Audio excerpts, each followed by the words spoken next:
Kwa hiyo ndio sehemu ya kunileta mimi.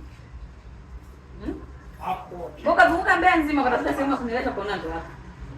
Sehemu haieleweki, ipo chochoroni, chakula kinyewe cha ovyo, chakula kwanza anachelewesha, toka tumeoda mpaka saa hizi wapo kimya, tumefika tunaweza nusu saa, hawatusikilizi wala nini.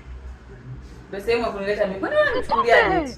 Kwani wewe unataka sehemu ya shida? Nataka sehemu nzuri, hapa sasa pambana na mimi hapa. Nataka sehemu inaeleweka. Wewe unasema hauti, hivi unajua hauti wewe? Ukitaka kumtoa mwanamke utafuta eneo. Sehemu class. Unampeleka mwanamke sehemu. Nisubiri nini? Inabidi umpeleke mwanamke sehemu ambayo inaendana na hadhi yake. Unaleta sehemu gani mimi hapa? Ani.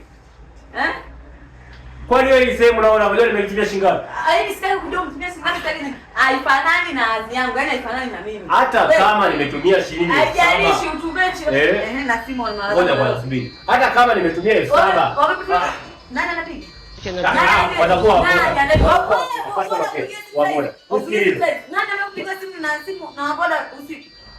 Hivyo ndio basi nakuhamisha. Pokea simu. Achana. Waboda, achana nao huu. Wasubuhi nao. Hapo ndo nawapelekaga hoteli. Mimi ungaleo kuleta waboda sawa, waboda achana nao. Watauliza kwa kuleta mimi. Malaya anapeleka hoteli. Kwa tunashinda. Pokea simu. Simu sipokei. Nimesema pokea simu. Pokea wewe. Simu sipokei. Kama pokea simu basi hapa tunaondoka mimi tunaachana.